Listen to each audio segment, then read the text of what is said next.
عليكم ورحمة الله وبركاته.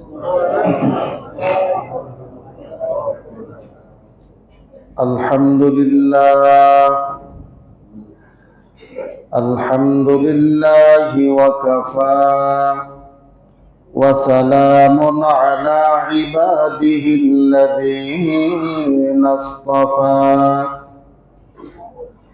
الذي أرسله بالحق بشيرا ونذيرا وداعيا إلى الله بإذنه وسراجا منيرا. فقد قال الله تعالى في كلامه المجيد وفي الفرقانه الحميد: أعوذ بالله من الشيطان الرجيم. وإذ قال ربك للملائكة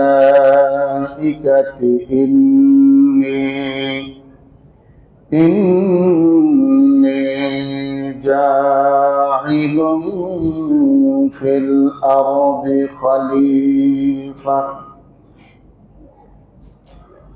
وقال رسول الله صلى الله عليه وسلم: من قال به صدقة ومن عمل به أجره ومن حكم به عدله ومن دعا إليه هدي إلى صراط مستقيم،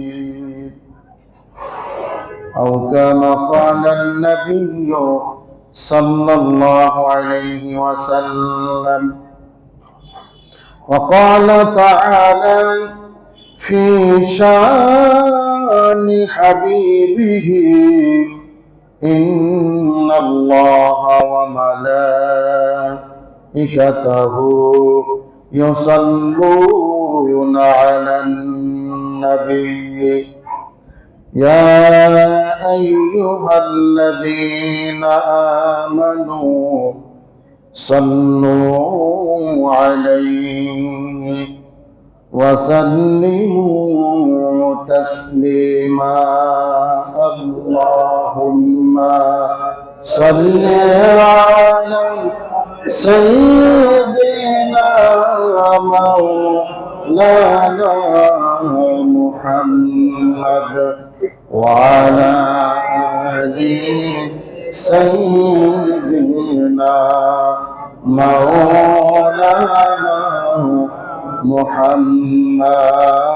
اللهم صل على سيدنا مولانا محمد وعلى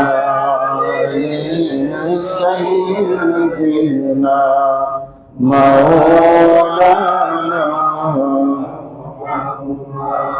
بلغ العلا بكماله كشف الدجى بجماله حسنت جميع خصاله صلوا عليه وآله।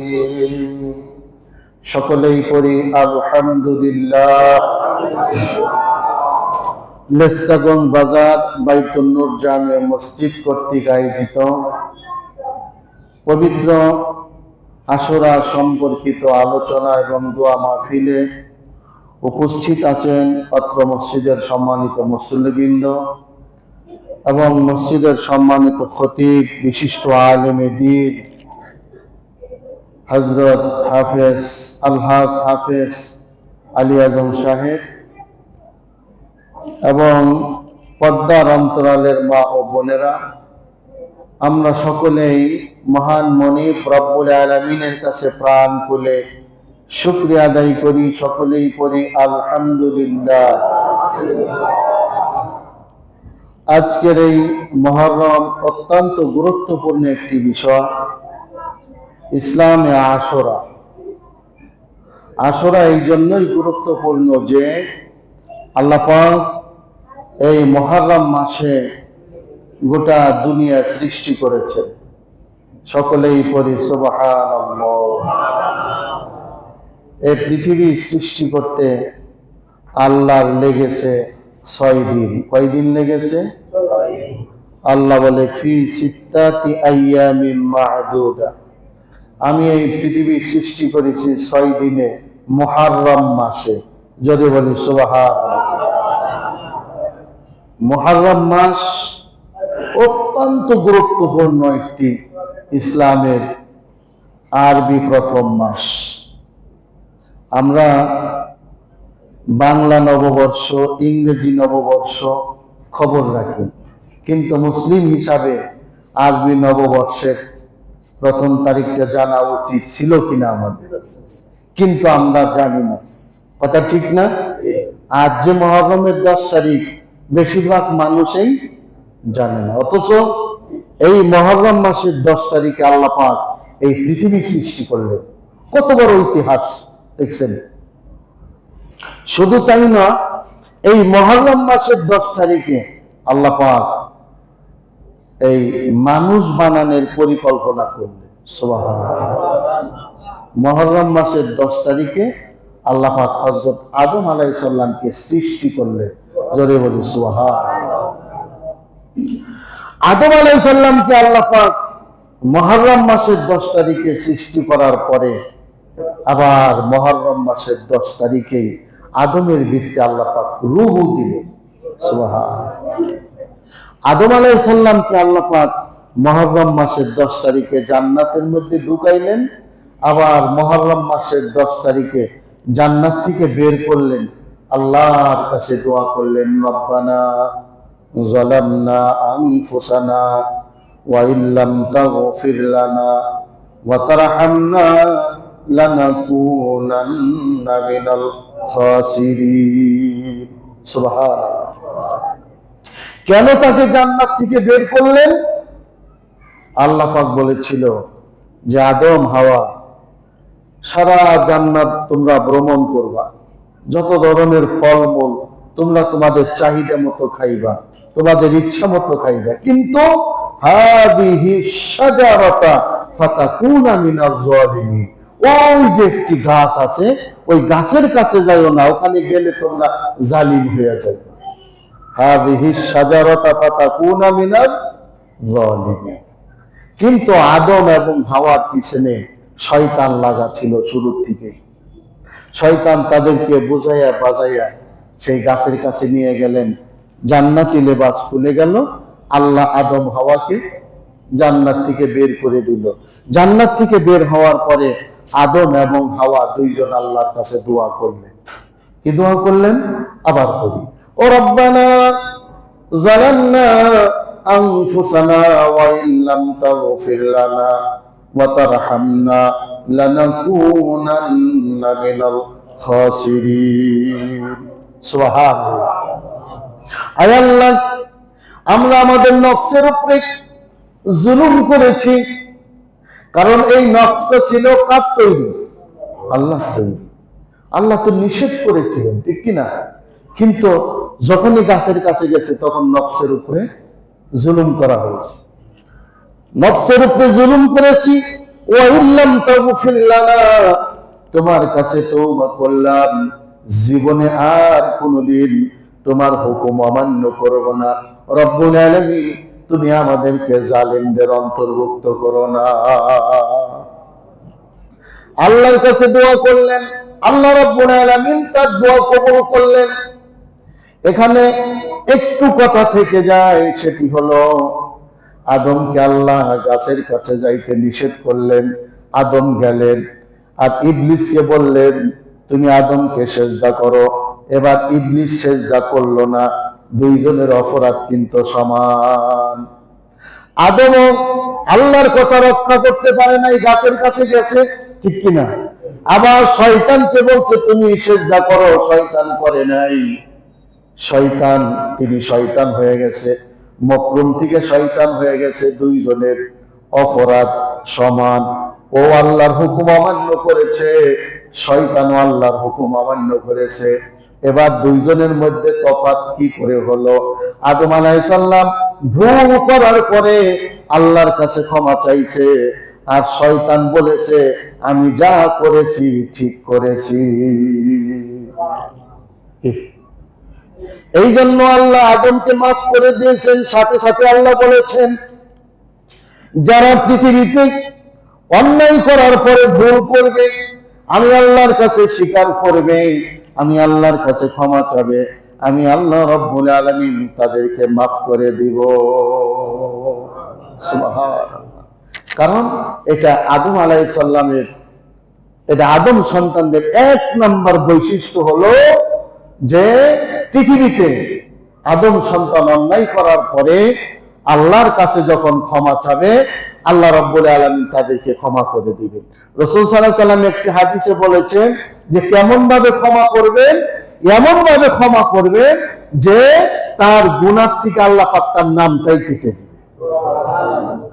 অন্য হাদিসে রাসূলুল্লাহ বলেছে তার তওবাটা যদি খালেস তওবা হয়, অন্যায় করার পরে আর জীবনে কোনোদিন ওই পাপ করবে না, এরকম তওবা যদি করে, আল্লাহর নবী বলেছে বান্দা জীবনে যত পাপ করেছে আল্লাহ রাব্বুল আলামিন নেক দিয়ে তার ওই পাপটাকে অদল বদল করে দিবে। তার মানে তার জীবনের যত পাপ আছে ওই পাপটাকে আল্লাহ নেক বানাইয়া দিবে, যদি খালেস তওবা আল্লাহর কাছে বান্দা করতে পারে। কথা ঠিক কিনা? এই জন্য নবী করিম সাল্লাল্লাহু আলাইহি ওয়াসাল্লামের কাছে একজন সাহাবী প্রতিদিন কান্নাকাটি করে। আল্লাহর রাসূল তার কারণ জিজ্ঞেস করলেন, ও সাহাবা তুমি প্রতিদিন কাঁদো কেন? সাহাবী বললেন, ওই সাহাবীর নাম ছিল দাহিয়াতুল কলবি। সাহাবী বললেন, ইয়া রাসূলুল্লাহ, আমি জীবনে কেমন একটা পাপ করেছি, আমার এই পাপ আল্লাহ কোনোদিন ক্ষমা করবেন না, এই জন্য আমি কাঁদতেছি। নবীজি বললেন, সাহাবী তুমি কি পাপ করেছো বললো? আমি আমার নিজের সন্তানকে জীবন্ত পুঁতে রেখেছি, কবর দিয়েছি, একেবারে জীবিত কন্যা সন্তানকে আমি মাটির মধ্যে পুঁতে ফেলেছি। আল্লাহ নবী চিন্তায় পড়ে গেলেন এই পাপ আল্লাহ ক্ষমা করবে কিনা। রাসূলুল্লাহ সঠিক অ্যানসার দিতে পারলেন না যে আল্লাহ তোমাকে ক্ষমা করে দিবে। রাসূলুল্লাহ যখন চুপ হয়ে গেলেন, আল্লাহ রাব্বুল আলামিন তখন জিবরাইলকে দিয়ে আল্লাহর রাসূলের কাছে কোরআনের আয়াত পাঠিয়ে দিলেন, লা তাকনাতু মির রাহমাতিল্লাহ ইন্নাল্লাহা ইয়াগফিরুদ যুনুবা জামিআ ইন্নাহু হুয়াল গফুরুর রহিম। সুবহানাল্লাহ। লা তাকনাতু মির রাহমাতিল্লাহ, তোমার অপরাধ কতখানি হয়েছে, তুমি আল্লাহর দরজা থেকে নৈরাশ হও না। তোমার পাপ যত বেশি হোক, তোমার পাপের চাইতে আল্লাহর দয়া কোটি কোটি কোটি গুণ বেশি। জোরে বলি সুবহানাল্লাহ। এই জন্য রাসূল সাল্লাল্লাহু আলাইহি ওয়াসাল্লাম বলছে, আর রহমানুদ দুনিয়া আর রহিমুল আখিরা। আল্লাহ হলো রহমান নাম এই দুনিয়ার মধ্যে আল্লাহ ব্যবহার করে। এই জন্য রহমান নামের রহমতের সীমারেখা পৃথিবীর কোনো মানুষ আন্দাজ করতে পারবে না যে আল্লাহর দয়া কতখানি। জোরে বলে সুবহানাল্লাহ। আমার ভাইয়েরা, আমার বন্ধুরা, এই জন্য মুহররম মাসটি হলো, মুহররম শব্দের অর্থ হলো প্রসিদ্ধ। আরবিতে বলা হয় একটি প্রসিদ্ধ মাস। এই মাসে আদম বানাইলেন, পৃথিবী বানাইলেন, যত নবী রাসূলরা যত বিপদে পড়েছে আল্লাহ রাব্বুল আলামিন প্রত্যেক নবী রাসূলের বিপদ মুহররম মাসের 10 তারিখে উদ্ধার করেছে। যদি বলি সুবহানাল্লাহ। ইউনূস নবী মাছের পেটের মধ্যে গেছে, 10 তারিখে পরিত্রাণ পাইছে। ইব্রাহিম আলাইহিস সালামকে আগুনের কুণ্ডলীর মধ্যে ফালানো হয়েছে, 10 তারিখে আল্লাহ তাকে মুক্ত করে দিয়েছে। এরপরে আপনার কে হযরত জাকারিয়া আলাইহিস সালামকে মুহররম মাসের 10 তারিখে মুক্ত করা হয়েছে। হযরত মূসা আলাইহিস সালামকে ফিরাউনের কবল থেকে নীল সাগর পাড়ি দিলেন, সেদিন মুহররমের 10 তারিখে ছিল। জোরে বলি সুবহানাল্লাহ। মুহররমের অনুতাপের বিষয় যেই জায়গা, আজও আমরা দেখলাম, মিডিয়ার মাধ্যমে দেখতে পেলাম যে বাংলাদেশ সহ সারা পৃথিবীর বিভিন্ন মুসলিম রাষ্ট্রে এই মুহররম উদযাপিত হচ্ছে বিভিন্ন ভাবে। কথা ঠিক কিনা? কেউ ইসলামিক পন্থায় করছে, কেউ বৈধভাবে করছে, আবার কেউ অন্যায় ভাবে করছে। যারা অন্যায় ভাবে করছে তারাও বুঝতেছে না যে আমরা এটা অন্যায় করতেছি, তারা মনে করতেছে আমরা এটা ভালোর জন্যই করতেছি। কথা ঠিক কিনা? এবার আসুন, মুহররম মাসের সর্বশেষ যে বেদনাদায়ক ঘটনাটি ঘটলো সেটি হলো আমাদের প্রিয় নবী মুহাম্মদুর রাসূলুল্লাহ সাল্লাল্লাহু আলাইহি ওয়াসাল্লাম তার দৌহিত্র, তার কলিজার টুকরা, অর্থাৎ তার নাতি হযরত ফাতিমা জোহরা রাদিয়াল্লাহু তাআলা আনহুমা, তার দুটি সন্তান। আমরা জানি এই দুটি সন্তান রাসূলুল্লাহর নয়নের মণি ছিল। কথা ঠিক কিনা? নাম কি? ইমাম হাসান, ইমাম হোসাইন। হাসান ছিল বড়, হোসাইন ছিল ছোট। আমরা জানি রাসূল সাল্লাল্লাহু আলাইহি সাল্লামের যতগুলা সন্তান আল্লাহ পাক তাকে দিয়েছিলেন, রাসূলুল্লাহর ইন্তেকালের আগেই সকলেই পৃথিবী ছেড়ে চলে গেছিলেন, শুধুমাত্র ফাতিমাতুল জোহরা রাদিয়াল্লাহু তাআলা আনহুমা ব্যতীত। ঠিক কি না? রাসূল সাল্লাল্লাহু আলাইহি সাল্লামের একমাত্র কন্যা ফাতেমা এই পৃথিবীতে বেঁচে আছিলেন, যিনি রাসূলুল্লাহর ইন্তেকালের 6 মাস পরে তার মৃত্যু হয়েছে, হযরতে ফাতিমা। আমার ভাইরা, আমার বন্ধুরা, আসুন এই ফাতিমার সন্তান ইমাম হাসান এবং হোসাইন, যাকে রাসূলুল্লাহর কলিজার টুকরা মনে করতেন, জোরে করি আল্লাহু আকবার, যাদের ভালোবাসায় আর স্বয়ং আল্লাহ পাক নিজেও খুশি হয়েছে, মুগ্ধ হয়েছে, জোরে বলি সুবহানাল্লাহ। বলবেন কি করে? একটি হাদিস আছে এরকম, এটা হাদিসের ঘটনা, যে রাসূলুল্লাহ একদিন নামাজের সিজদায় গেছে, ইমাম হাসান এবং হোসাইন তখন ছোট, রাসূলুল্লাহর পিঠের মধ্যে তারা ঘোড়ার মতো সাওয়ার হয়েছে। ফাতেমা এই দৃশ্য দেখে ইমাম হাসান হোসেনকে খুব রাগারাগি করতেছে। রাসূলুল্লাহ সালাম ফিরিয়ে ফাতেমাকে বললেন যে, ফাতেমা, তুমি কেন ওদের সাথে রাগারাগি করলে? ফাতেমা বলতেছে, আপনি তো অনাহারে অর্ধহারে দিন কাটাচ্ছেন, নামাজে দাঁড়াচ্ছেন, আপনার পিঠের উপরে 2 ভাই সাওয়ার হচ্ছে, আমার কষ্ট লাগছে। আল্লাহর নবী বলে, ফাতেমা, আমি যার জন্য নামাজ পড়ছি, আমার সেই মাবুদ রব্বুল আলামিন, ইমাম হাসান হোসেন যখন আমার পিঠের উপরে, তিনি জিবরাইল পাঠিয়ে বলছে, ইয়া রাসূলুল্লাহ, এই দৃশ্য আমি আল্লাহর বড় ভালো লেগেছে, কাজেই আপনি সিজদাটা লম্বা করেন, জোরে বলেন সুবহানাল্লাহ। তাহলে রাসূলুল্লাহ কতখানি প্রিয় ছিল, আবার আল্লাহর কাছে তারা কতখানি প্রিয় ছিল। কথা ঠিক কিনা? আমার ভাইয়েরা, আমার বন্ধুরা, এবার আসুন খুব সংক্ষেপে বলছি। আল্লাহর নবী চলে গেলেন। আল্লাহর নবীর ইন্তেকালের আগে তিনি কাউকে খলিফা নিযুক্ত করে যান নাই। কথা ঠিক কিনা? রাসূলুল্লাহ কিন্তু মদিনার প্রেসিডেন্ট ছিলেন, ইচ্ছা করলে তার জীবদ্দশায় আর একজন তার উত্তরসূরি বানাইতে পারতেন। রাসূলুল্লাহ বানাইলেন না, রাসূলুল্লাহ ওফাত হয়ে গেল। এবার ইসলামী রাষ্ট্রের একজন প্রেসিডেন্টের প্রয়োজন। আল্লাহর নবীর ইন্তেকালের পরে মজলিসুস শুরা বসে তারা আলোক আলোচনার মাধ্যমে হযরত আবু বকরকে তারা খলিফা নিযুক্ত করলেন। জোরে বলুন সুবহানাল্লাহ। এই যে আবু বকরকে তারা খলিফা নিযুক্ত করলেন, এই কাজটি রাসূলুল্লাহ করে যেতে পারতেন কি পারতেন না? কিন্তু রাসূলুল্লাহ করেন নাই, কারণ জনগণের নেতা হবে, নেতা জনগণই নির্বাচিত করবে। কথা ঠিক কিনা?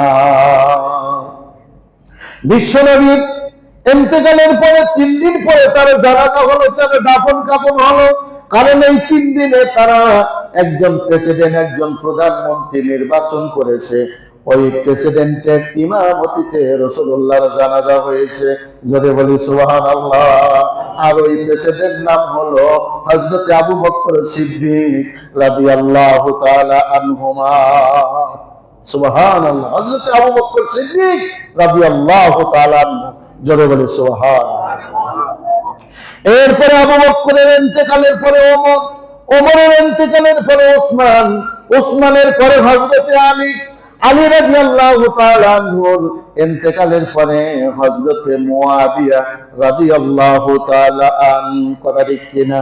এইবার আসুন, মুয়াবিয়া রাদিয়াল্লাহু তাআলা আনহু খেলাফতে থাকা অবস্থায় তিনি ঘোষণা দিলেন তার সন্তান ইয়াজিদ, কি নাম? ইয়াজিদ। ইয়াজিদের জন্ম হয়েছে হযরত উসমানের খেলাফত আমলে। বয়স ছিল খুব কম, কিন্তু ছোট্টবেলায় থেকে হযরত মুয়াবিয়া তাকে বিভিন্ন বিচার মীমাংসায় নিয়ে যেতেন। এই যে ইয়াজিদরে মৃত্যুর আগে তিনি প্রেসিডেন্ট বানাইলেন। বানানোর পরে তিনি অবশ্য মসজিদে শেষ খুতবায় ঘোষণা দিয়েছিলেন, আল্লাহ, আমি যদি ভুল করে থাকি, ইয়াজিদ যেন ক্ষমতায় বসার আগে মৃত্যুবরণ করে থাকে, আর আমি যদি সঠিক করে থাকি তাহলে সে যেন রাষ্ট্র পরিচালনা করতে পারে। এরকম একটা খুতবা তিনি দিয়েছিলেন। দেখেন, রাসূলুল্লাহ ইন্তেকালের আগে কোন খলিফা নিযুক্ত করেন নাই, কিন্তু মুয়াবিয়া ইন্তেকালের আগে তার সন্তানকে খলিফা নিযুক্ত করলেন। কথা বলেন। এরপরে দেখেন, হযরত উসমানের জমানায় মদিনা থেকে পার্লামেন্টটা নিয়ে যাওয়া হয়েছিল ইরাকে। ইরাকের দামেস্কে নিয়ে যাওয়া হয়েছিল। মদিনার একজন গভর্নর ছিল। এবারে যে ওই গভর্নরের মাধ্যমে মদিনার অনেকেই বায়াত গ্রহণ করছে, খলিফা হিসাবে ইজিদকে মেনে নিয়েছে, কিন্তু ইমাম হাসান হোসেন খলিফা হিসেবে মেনে নেয় নাই। তখন মদিনার যিনি গভর্নর ছিলেন তাকে ইজিদ খুব প্রেসার দিল, যে করে হোক তুমি ইমাম হোসেনের বায়াত গ্রহণ করে না। কিন্তু তিনি ইমাম হোসেনকে বুঝাইলেন, তাকে ইজিদ হুকুম দিয়েছিল, যদি আমার বায়াত তিনি গ্রহণ না করে প্রয়োজন হলে তাকে তুমি বন্দী করবা।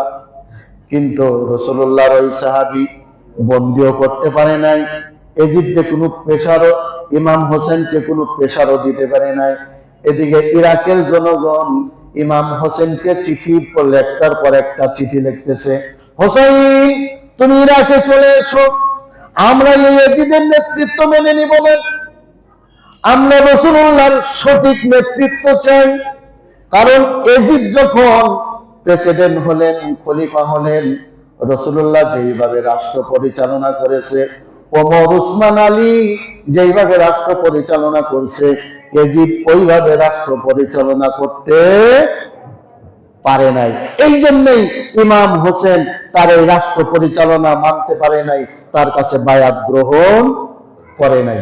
যখন ইরাক থেকে হাজার হাজার শত শত চিঠি আসতেছে, কেউ কেউ বলছে ৮০,০০০ চিঠি ইমাম হোসেনের কাছে আছে।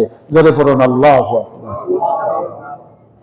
এই চিঠি আসার পরে ইমাম হোসেন চিন্তা করলেন যে এত চিঠি আসতেছে, তাহলে আমি একটু ইরাকের অবস্থাটা জানি। তার আপন চাচাতো ভাই, তার নাম হলো মুসলিম বিন আকিল, তাকে তিনি ইরাকে পাঠাইলেন। পাঠানোর পরে মুসলিম বিন আকিল ইরাকে যাওয়ার সাথে সাথে ১২,০০০ মানুষ ইমাম হোসেনের পক্ষ থেকে তার কাছে বায়াত গ্রহণ করলেন, তাকেই ভোট দিলেন। জোরে কোন সুবহানাল্লাহ। মুসলিম বিন আকিল এই চিঠির মাধ্যমে ইমাম হোসেনকে বলল, ইরাকের মানুষ আপনাকে চাচ্ছে, আপনি অতি দ্রুত চলে আসুন।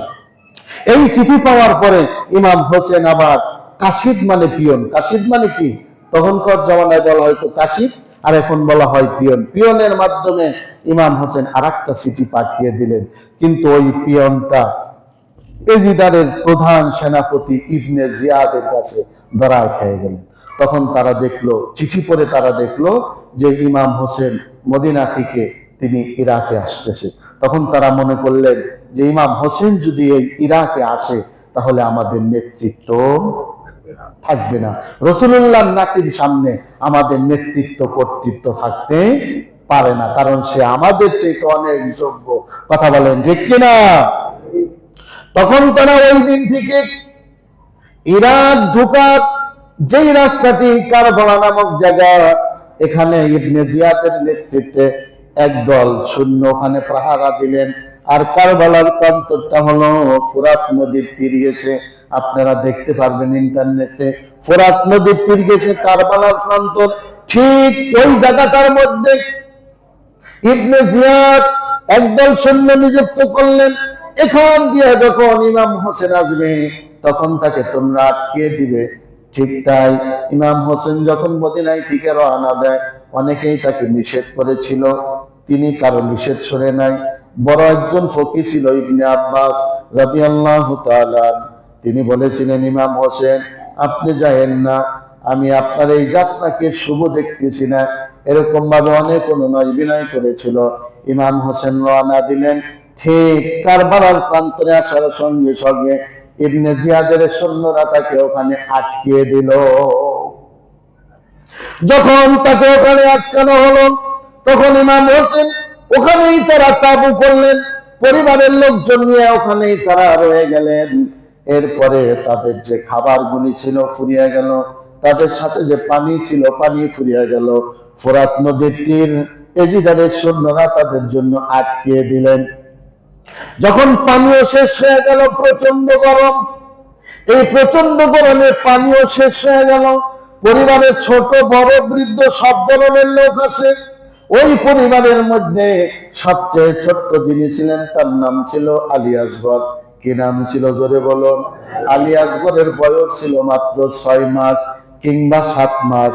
ইমাম হোসেনের কনিষ্ঠ সন্তান আলী আসগর। তো ইমাম হোসেন তাঁবুর মধ্যে একদিন দেখতেছে কান্নার বড় আওয়াজ পাওয়া যায়। তিনি তাঁবুর ভিতরে ঢুকলেন, ঢুকার পরে দেখতেছেন দুধের বাচ্চা মা পানি না খাইতে খাইতে মায়ের দুধ শুকিয়ে গেছে, মায়ের বুক থেকে দুধ বের হচ্ছে না, যার কারণে দুধের বাচ্চা কান্নাকাটি করতেছে আর তাঁবুর সকল লোকের চোখ বেয়ে বেয়ে পানি পড়তেছে। জোরে বলুন আল্লাহু আকবার। ইমাম হোসেন স্বচক্ষে এই দৃশ্য দেখে হোসেনের স্ত্রী জয়নাব বলল, স্বামীগণ আমরা মরে যাব, ওদের কাছে আত্মসমর্পণ করব না, কিন্তু দুধের বাচ্চা আলী আসগরের জন্য আপনি একটু পানির ব্যবস্থা করে দেন।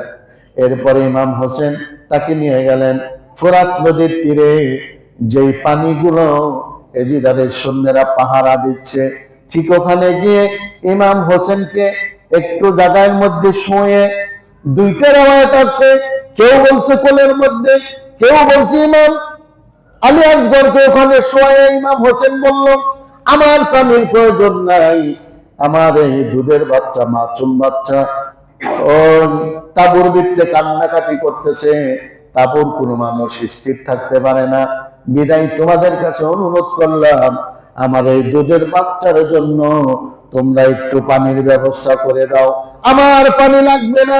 ইমাম হোসেন দূরে চলে গেল, কিন্তু ওরা পানি তো দিল না, বরং সে বিষাক্ত তীরের আঘাতে আলী আসগরের বক্ষদেশ ভেদ করে দিল। এবার ইমাম হোসাইন দৌড়ে এসে সন্তানকে কোলে নিলেন, কোলের মধ্যে দুধের বাচ্চা ছটফট করতে করতে শহীদ হয়ে গেল। জোরে বলুন আল্লাহু আকবার। ইমাম হোসেন জীবন্ত শিশু, যেই শিশু কান্নাকাটি করতেছে পানির জন্য, নিয়ে আসলেন পানি খাওয়াইতে। মৃত শিশু নিয়ে তাঁবুর মধ্যে যখন ঢুকলেন, মা বলতেছে, স্বামী গো, আমার স্বামী আমার সন্তানকে তুমি পানি পান করিয়েছ। হোসেন বলতেছে, বিবিরে শাহাদতের পানি পান করছে, জীবনে আর কোনোদিন পানির জন্য কাঁদবে না। আল্লাহু আকবার। দুধের বাচ্চাকে সেদিন ছাড় দেওয়া হয় নাই, একটু পানির জন্য দুধের বাচ্চাকে শহীদ করে দেওয়া হয়েছে। ইমাম হোসেন যুদ্ধের পোশাক পরে ওই দিন তরবারি নিয়ে বের হলেন। ইমাম হোসেনের সামনে কেউ দাঁড়াতে সাহস পায় নাই। ইমাম হোসেনকে দেখে ফোরাত নদীর তীর খালি করে দিয়েছে, সবাই চলে গেছে। ইমাম হোসেন ওই ফোরাত নদীর পানির তীরের মধ্যে নামলেন। নামার পরে 2 হাত দিয়ে পানি উঠাইলেন, কিন্তু পানি পান করতে পারলেন না, ফেলে দিলেন। আবার পানি তুললেন, আবার ফেলে দিলেন, আবার পানি তুললেন, আবার ফেলে দিলেন। কিতাবের মধ্যে আসছে যতবার পানি উঠাইছে ততবারই দুধের বাচ্চা আলী আসগর ইমাম হোসেনকে বলছে, বাবা এই পানির জন্য একটু আগে তোমার আলী আসগরকে শহীদ করা হয়েছে। আবার পানি উঠাইছে, আবার আরেকজন বলেছে এই পানি তুমি খাইও না, এই পানি তুমি পান করো না, এই পানির জন্য তোমার পরিবারের অনেক শহীদ হয়েছে। এরকম তিনবার পানি উঠাইলেন, পানি পান করলেন না। দূর থেকে সীমার এই দৃশ্য দেখেছে যে হোসেন যেহেতু পানি পান করে নাই, চৈত্র মাসে যেমন মাটিগুলো আকাশের দিকে এরকম ফেটে খা খা করতে থাকে একটু বৃষ্টির জন্য, তদ্রূপ ইমাম পরিবারের পানির জন্য বুক ফেটে চৌচির হয়ে গেছে, খা খা করতেছে, সকলের পানি পিপাসায় ছটফট করতেছে। হোসেন পানি পান করলেন না। দূর থেকে এই দৃশ্য সীমা যখন দেখলেন, দেখার পরে চিন্তা করলেন হোসেনকে গালি করা যাবে, যেহেতু পানি পান করে নাই। পিছন দিক থেকে হোসেনকে বিষাক্ত তীর মারা ধরলেন। তীরের পর তীর ছুটতে ছুটতে হোসেন কারবালার প্রান্তরে এক সময় ধরাশায়ী হয়ে পড়লেন। অমনে সীমার হোসেনের বুকের মধ্যে বসে ধারওয়ালা বিষাক্ত ছুরি চালাইতে লাগলো, কিন্তু ছুরি কাটে না। ইমাম হোসেন বলে, এরে সীমা, আমার এই গলা তুই কাটতে পারবি না, কারণ এই গলার মধ্যে আমার নানা মুহাম্মদুর রাসূলুল্লাহ চুমা দিয়েছে। তবে একটা শর্ত তুমি কাটতে পারো। শর্ত কি? আমার মৃত্যুর পরে তোমরা যদি আমার কাছে তুমি যদি ওয়াদা করো এই জমিনে আল্লাহর আইন চলবে, আমার নানা যেইভাবে রাষ্ট্র পরিচালনা করেছে এইভাবে তোমরা রাষ্ট্র চালাইবে, তাহলে আমি তোমাকে অনুমতি দিতে পারি আমার গলা তুমি কাটতে পারবে, নচেত পারবা না। কিন্তু সীমান মিথ্যা প্রতিশ্রুতি দিয়েছে, কারণ হোসেনের গলাটার মূল্য অনেক বেশি ছিল। বিরাট অঙ্কের পুরস্কারের জন্য মিথ্যা প্রতিশ্রুতি দিয়ে ইমাম হোসেনের বুকের মধ্যে যখন ছুরি চালায়, ইমাম হোসেন তখন চোখের পানি ছেড়ে ছেড়ে আর কাঁদতেছিলেন, আল্লাহর কাছে বলতেছিলেন, হাসান কান্দে, হোসেন কান্দে কারবালা, আমার নবীজি নাই দুনিয়ায়। নানা যদি থাকতো সোনার মদিনা, বিষের তীর না লাগিত আমার গায়ে, মারিস না রে ওরে সীমার, মারিস না, আমার নানা নবীজিকে চিনিস না। মুহাম্মাদুর রাসূল আমার নানা রে, আখেরি নবীজি তিনি হইলেন রে, আখেরি নবীজি তিনি হইলেন রে। আখেরাতে মানুষ যে দিন থাকবে বেহুশে, ইয়া নাফসি ইয়া নাফসি বলিবে। সকল নবী কাঁদবে আল্লাহর দরবারে, সকল নবী কাঁদবে আল্লাহর দরবারে, নবী মুহাম্মদ পরে রবে সেজদাতে, নবী মুহাম্মদ পরে রবে সেজদাতে। আল্লাহ দেখা বলবে দোস্ত মুহাম্মদ আজ কেন সেজদা করছো মাঠের পর। কেন্দ্র না দোস্ত তুমি কেন্দ্র না, আজের কান্দন আমি আল্লাহ সইব না। উম্মতগণকে লইয়া আমার দোস্তরে বেহেশতেতে দিয়ে দাও গো পৌঁছায়। জোরে পড়ি আল্লাহু আকবার। হোসেন বলতেছে ইয়াজিদ রে, অসীমাত এজিদারের সৈন্য সেমাত, তুমি কি জানো আমার নানা মুহাম্মদুর রাসূলুল্লাহ কিয়ামতের ময়দানে মানুষ, সকল মানুষ যখন সিজদায় পড়ে থাকবে, আমার নানা তখন উম্মতের জন্য কাঁদতে থাকবে রে সীমা। আমার নানাকে চিনো, সমস্ত পয়গম্বররা যখন নাফসি নাফসি করতে থাকবে, আমার নানা তখন উম্মতি উম্মতি করতে থাকবে। অসীমা আমার নানাকে তো চিনো না, আল্লাহ আমার নানার চোখের পানি কিয়ামতের দিন সইতে পারবে না। আল্লাহ আমার নানার সমস্ত যে কিয়ামতের দিন কবুল করবে রে সীমা। আমি সেই মুহাম্মদুর রাসূলুল্লাহর নাতি ইমাম হোসাইন। এত অনুরোধের পরেও সীমান হোসেনের কাগজে মিন্নতি না শোনার পরে হোসেন বলতেছে, আমার ঘরের এখানে একটু জায়গা ফাঁকা আছে, যেই জায়গাটাই নানা চুম্বন করে নাই, ঠিক ওই জায়গাটা ছুরি চালায় হোসাইনের দেহু থেকে তার মাথাটাকে আলাদা করে ফেললেন। জোরে বলি আল্লাহু আকবার। আমার ভাইরা, আমার বন্ধুরা, এত কিছু আমরা জানলাম, সংক্ষিপ্ত আকারে জানলাম।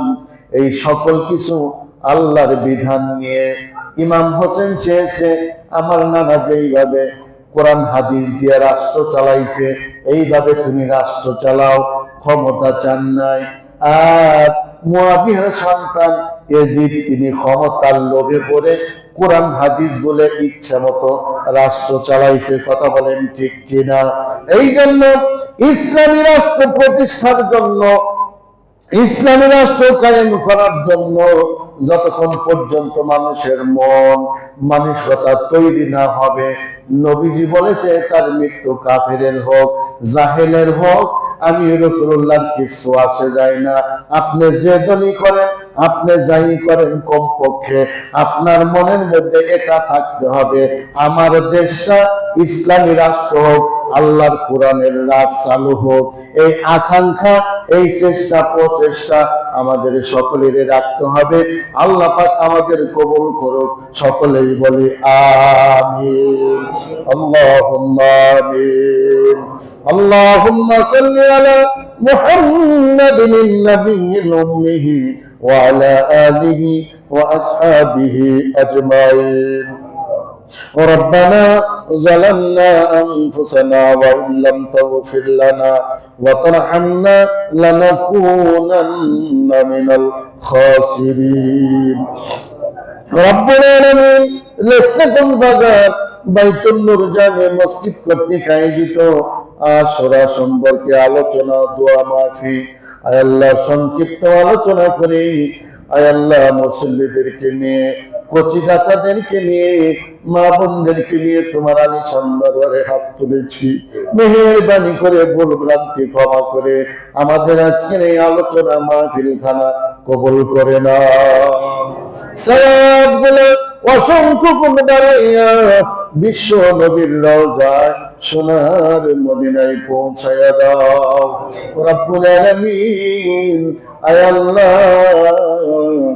আজ আমরা যে কারবালার কথা শুনলাম, আজ থেকে শত শত বছর আগে আমাদের মতো মুসলিম নামদারি ক্ষমতার লোভে পড়ে তোমার রাসূলের কলিজার টুকরা দুই থাকে কারবালার প্রান্তরে সপরিবারে পানির জন্য তারা হাহাকার করেছিল।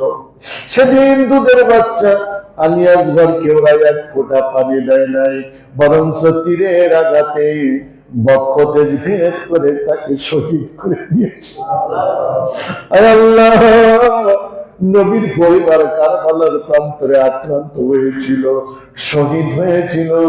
ওই কারবালার প্রান্তরে যারা শহীদ হয়েছে প্রত্যেক শহীদানের রূহের আবার সব পৌঁছায়া দাও রব্বুল আলামিন। তামাম পৃথিবীর মাটির নিচে যত আম্বিয়া আলাইহিস সালাম, তাবিঈন, খোলাফায়ে রাশিদিন, সালফে সালিহিন, আইম্মায়ে মুস্তাহজিইন, শুহাদাইন যারা কবরে চলে গেছে আল্লাহ, প্রত্যেকের রূহের আরোগ্যে সব পৌঁছায়া দাও রব্বুল আলামিন। খাস করে আমরা যারা মা বাবা হারিয়ে তোমার কাছে হাত তুলেছি রব্বুল আলামিন, আমাদের আব্বা আম্মার কথা এখন মনে পড়ে গেল। আল্লাহ, আব্বা আম্মাকে তুমি চিরতরের জন্য ক্ষমা করে দাও রব্বুল আলামিন। আমাদের আব্বা আম্মার কবরগুলি তুমি জান্নাতের টুকরা বানাইয়া দাও রব্বুল আলামিন। এই নাসরাগঞ্জ বাইতুন নূর জামে মসজিদের পশ্চিম পাশে আয় আল্লাহ ঐতিহ্যবাহী কবরস্থান, এই কবরস্থানে আমাদের অনেকের মা বাবা ঘুমাই রয়েছে। মেহেরবানি করে আল্লাহ, এই কবরস্থানে ঘুমাই আছে যারা প্রত্যেককে তুমি ক্ষমা করে দাও আল্লাহ। আমরা যারা হাত তুলেছি আমাদের অনেকেরই বাবা মার খবর পর্দায় বিলীন হয়ে গেছে। মেহেরবানি করে আল্লাহ, যেই সমস্ত কবর গুলা পর্দায় বিলীন হয়ে গেছে আল্লাহ, তাদেরকে তুমি জান্নাতের মাকাম দান করে দাও আল্লাহ। আজকের এই অনুষ্ঠানে যারা অংশগ্রহণ করেছে, যারা টাকা দিয়ে পয়সা দিয়ে সাহায্য সহযোগিতা করেছে আল্লাহ, মেহেরবানি করে তুমি প্রত্যেকের নেক মাকসুদ কবুল করে নাও আল্লাহ। আল্লাহ সৈয়দ হাসান বাবু মিয়া আয় আল্লাহ, তিনি অংশগ্রহণ করে মা বাবার জন্য দোয়া চেয়েছে আল্লাহ। এই মসজিদের সভাপতি আবুল হাসেম মোল্লা অসুস্থ, জয়নাল কাকার মা অসুস্থ, জালাল মোল্লা অসুস্থ আল্লাহ, এরকম অসুস্থ হয়ে হিরণ মেম্বার অসুস্থ হয়ে দোয়া চেয়েছে আল্লাহ, প্রত্যেকের দোয়া তুমি কবুল করে নাও রব্বুল আলামিন। যারা অংশগ্রহণ করেছে আল্লাহ, তাদের পরিবারের সবাইকে তুমি ক্ষমা করে দাও আল্লাহ। আজকে অনুষ্ঠানে যারা অংশগ্রহণ করেছে টাকা দিয়ে পয়সা দিয়ে শ্রম দিয়ে বুদ্ধি দিয়ে আল্লাহ, প্রত্যেকের শ্রম অর্থ কবুল আর মঞ্জুর করে নাও। বিনিময়ে কিয়ামতের ময়দানে মুসিবতের দিনে আল্লাহ, আমাদের এই অনুষ্ঠান তুমি নাজাতের জরিয়া বানায়া দাও।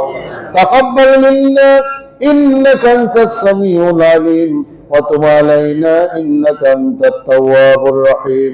আয় আল্লাহ, মরণকালে আমাদের সকলের জবানে জারি করে দিও লা ইলাহা ইল্লাল্লাহু মুহাম্মাদুর রাসূলুল্লাহ সাল্লাল্লাহু আলাইহি ওয়াসাল্লাম। আসসালামু